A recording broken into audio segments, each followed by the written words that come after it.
Hello there guys, welcome back to Younes Talks Football, welcome back to a brand new video. I hope all of you are doing well today. This is video number 1 of 2, double upload day. It is as normal and as requested by all of you because you just love it when it happens that way, and we have to do it that way. If not, we're not going to cover everything that happens in the day because there's that much that's going on. So we're going to focus on part 1 and what has gone down this morning. If you haven't caught my video from last night, I will leave a link for you guys right here. Mainly about Mason Mount. I did say we're not going to talk about him again, and I'm gonna keep it at that. There was things that were said this morning. He done an interview. I'm not gonna go there. There's no point. There's no point. It is what it is. He plays for Man United now. Done. So we're not gonna focus on that. We move because there has been news. Caicedo. There's been news. Dybala. There's been other bits of news to discuss, so we'll get cracking into that without further ado. Let's start. So, as I always remind you guys, if you haven't already, hit that subscribe button, hit that notification bell. Be here for video number 2 later on tonight as we wrap up the entire day and we see what happens from now up until later on tonight. So make sure you are peeled and glued, ready for that later on tonight. I'll see you then. Let's get cracking with Caicedo. And the latest coming from The Telegraph. Here it is. Brighton and Hove Albion are poised to ask for more than £100 million for Moises Caicedo.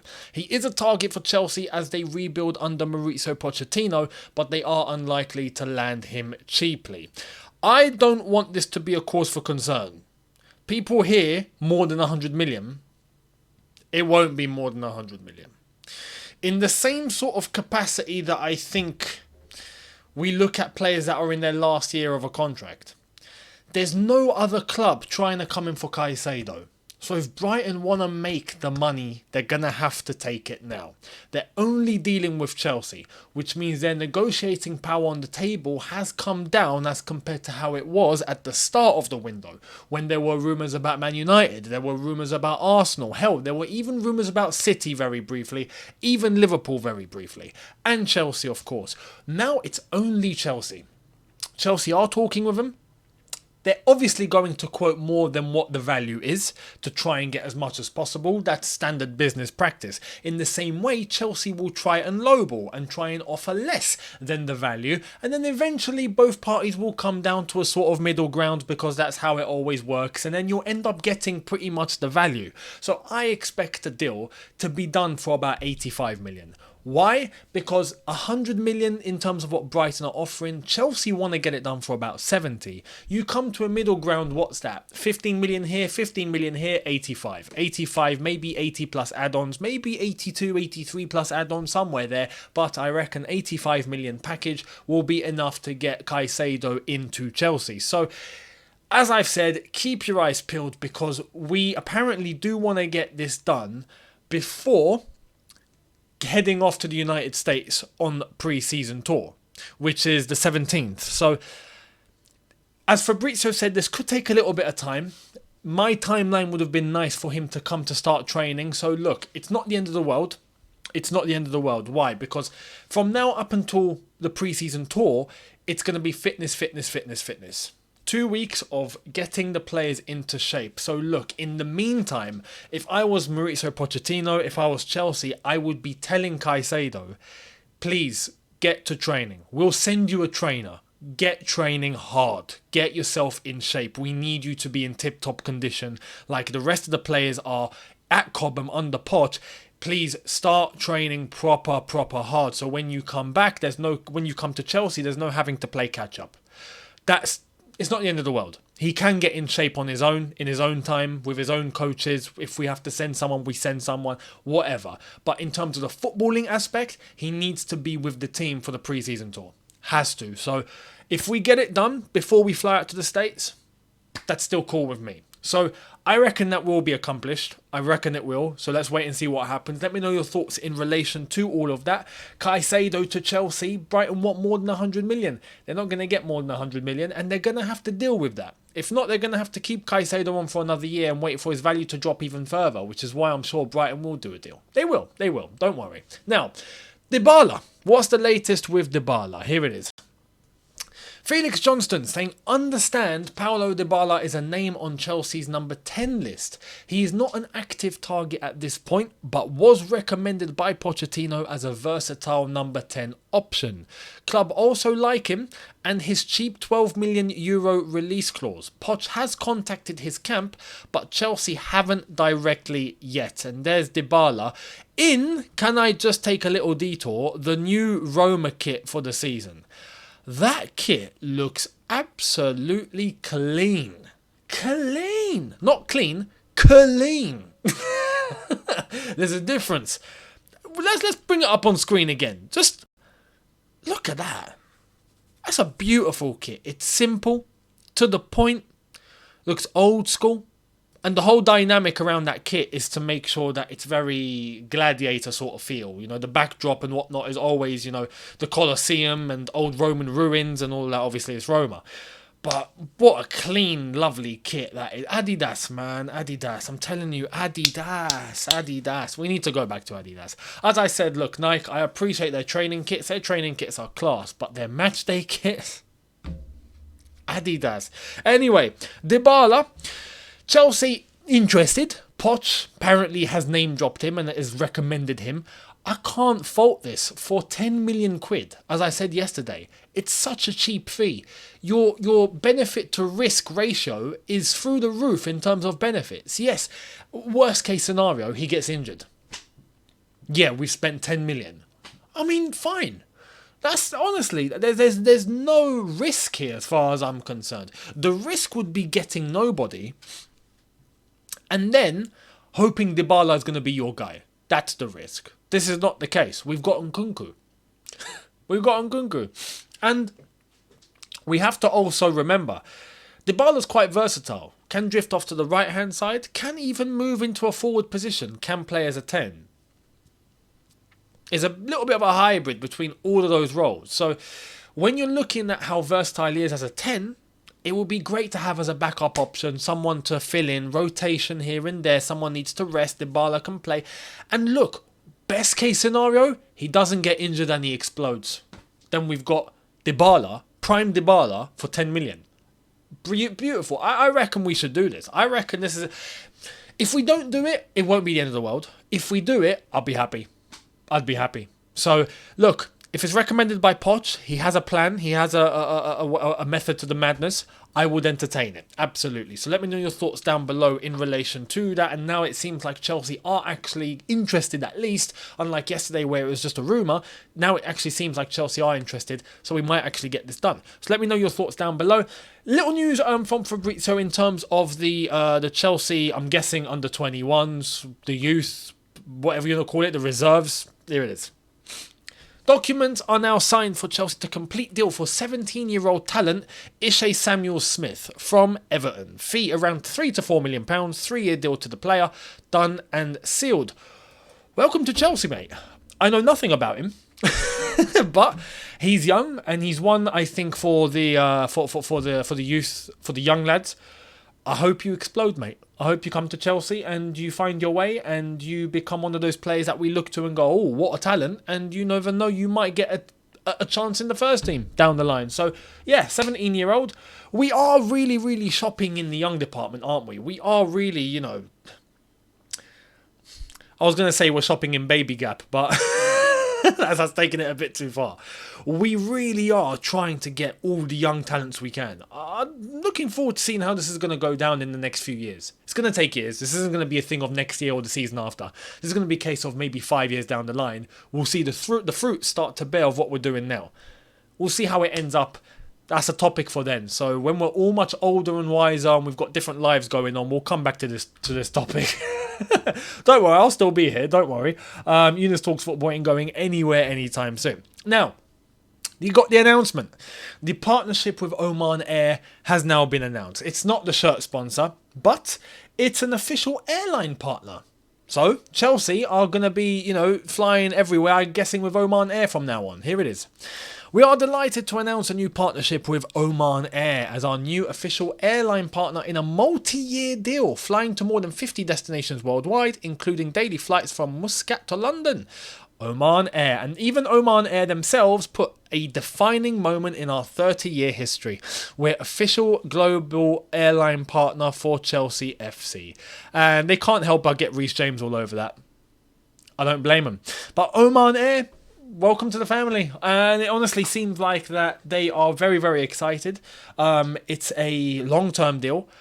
I'm guessing a very, very lucrative deal, because Oman Air are not exactly broke, and it's nice that we're getting deals on that side of the pond, let's say, even though that side of the pond is defined between the United States and the UK. But anyway, whatever lingo you want to acclimatise to this, it's a great deal. Overall, very, very happy with this. Nice partnership. But let's wait and see who's going to be on the front. Now, we spoke about yesterday Newcastle and them putting a Saudi company owned by the PIF on the front of their shirts.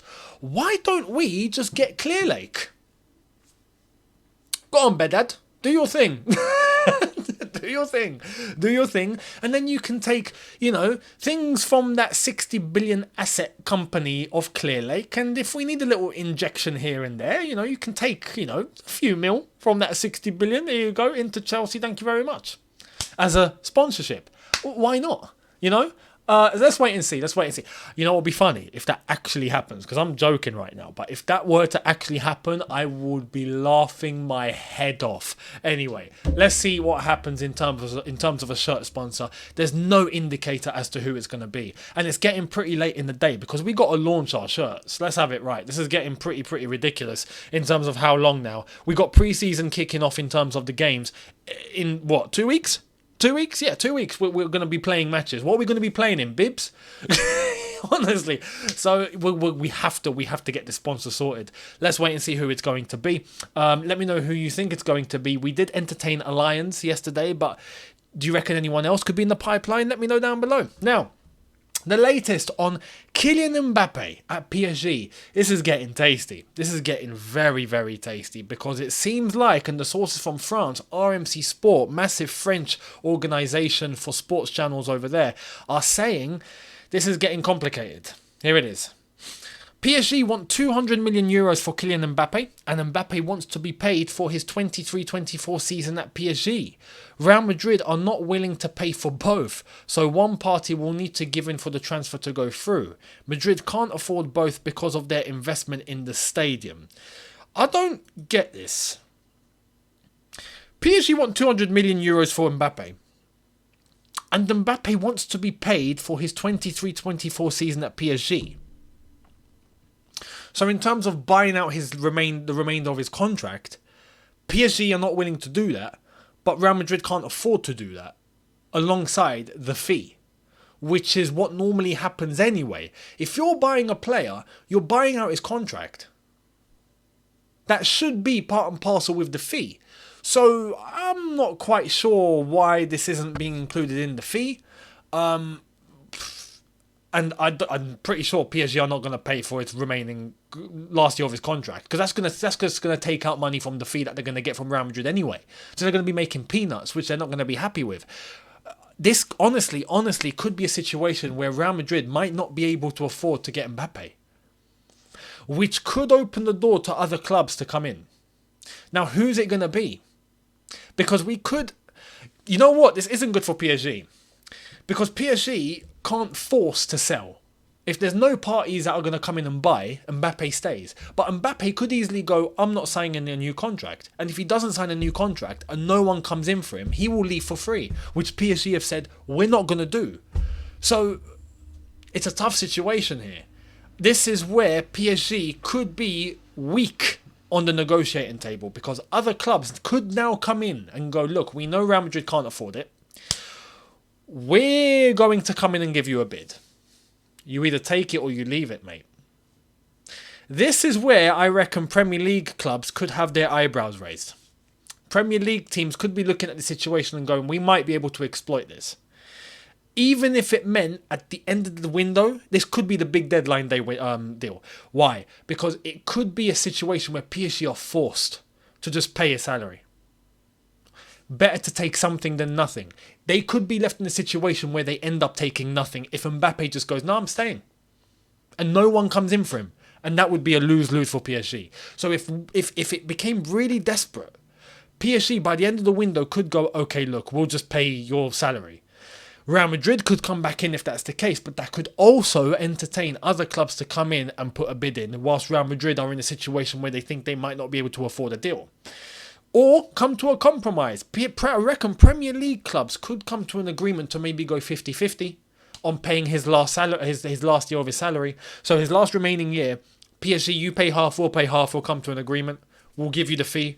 Maybe a little less than what you're asking for, but it's better than nothing. Whereas Real Madrid can't afford to do that. It could happen. So this is where we have to start looking at who are the clubs that I think could do this.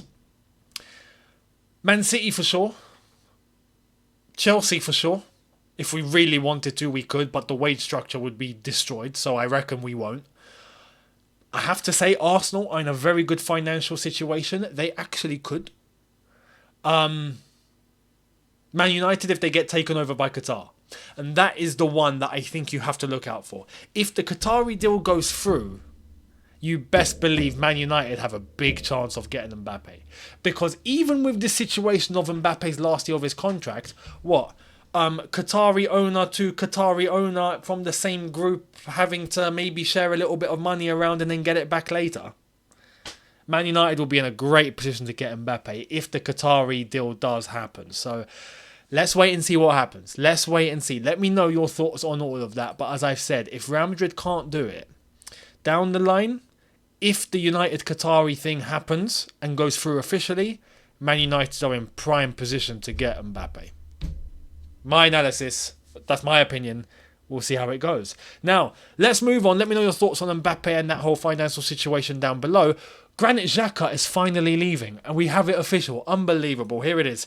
Granit Xhaka to Bayer Leverkusen. Here we go. Agreement reached in May, now being signed between the clubs. Green light arrived after the Rice deal. Done. Arsenal will receive €25 million fee for Xhaka. Understand Granit will sign until June 2028, 5-year deal. Done. And that's what he's going to look like. You know, Granit Xhaka's been rumoured for a move away for ages, and it never happens. And I said this a few days ago. Finally, he's actually going.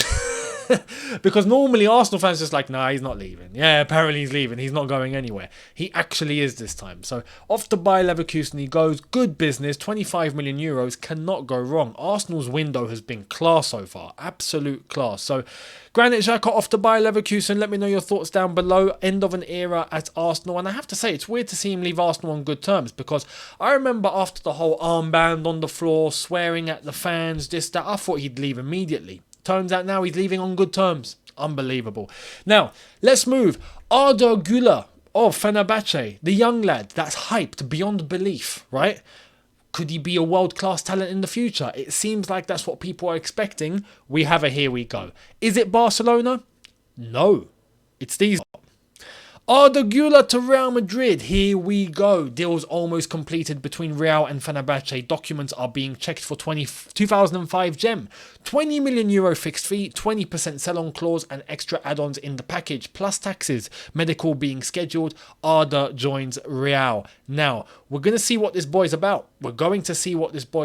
Barcelona were desperate for him. Real Madrid were even more desperate for him. Big clubs were sniffing around him.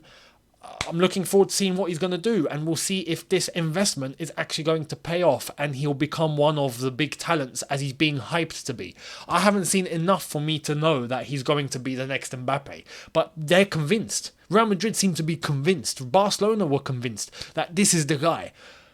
Let's see. If you know any more on Arda Güler, let me know down below. And if you reckon he's actually going to explode, or do you reckon it's all hype? Let me know down below. Much appreciated. But it's a good fee. €20 million for a talent of that age who is hyped like this. It's a good price that could pay massive dividends later on in years to come. So we'll wait and see how that's going to turn out. And to end, the World Cup bid for 2030... there's been a weird development, and I have to address this because I think this is ridiculous. Albeit the circumstances are the circumstances and I understand it, but come on, we can't be serious with this. Check this out.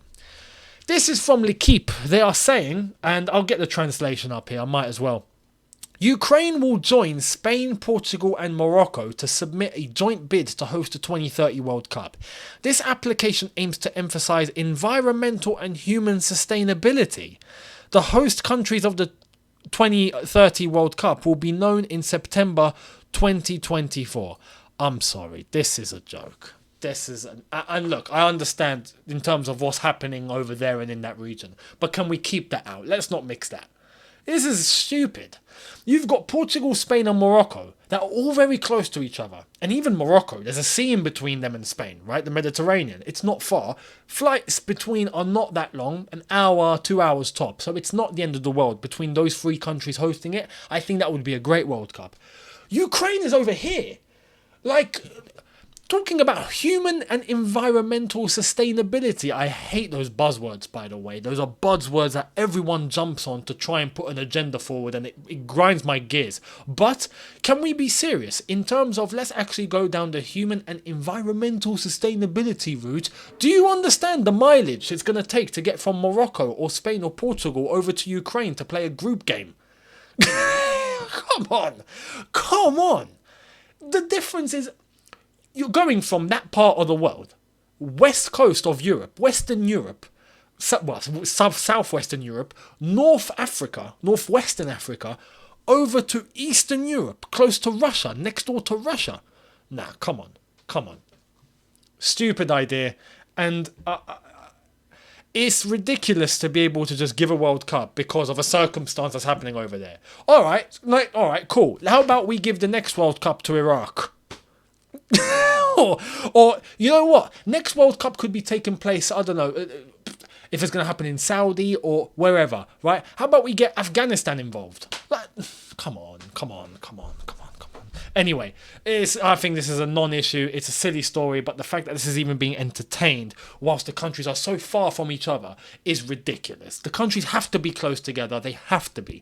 The United States, Canada and Mexico is bad enough as far as I'm concerned, even though they're close, but they're massive countries. So being able to travel between those is huge. So when you look at what's being done, yes, that's the max that it should be in terms of the mileage that needs to be that needs to be covered. The group games in Mexico maybe, and then everyone ends it in the United States. That makes sense. But to be able to get from Ukraine over to Morocco, come on, that's just stupid. So look, let's wait and see what happens here. But as far as I'm concerned, very silly idea. If you want to host a World Cup in Ukraine, go and host it in Ukraine.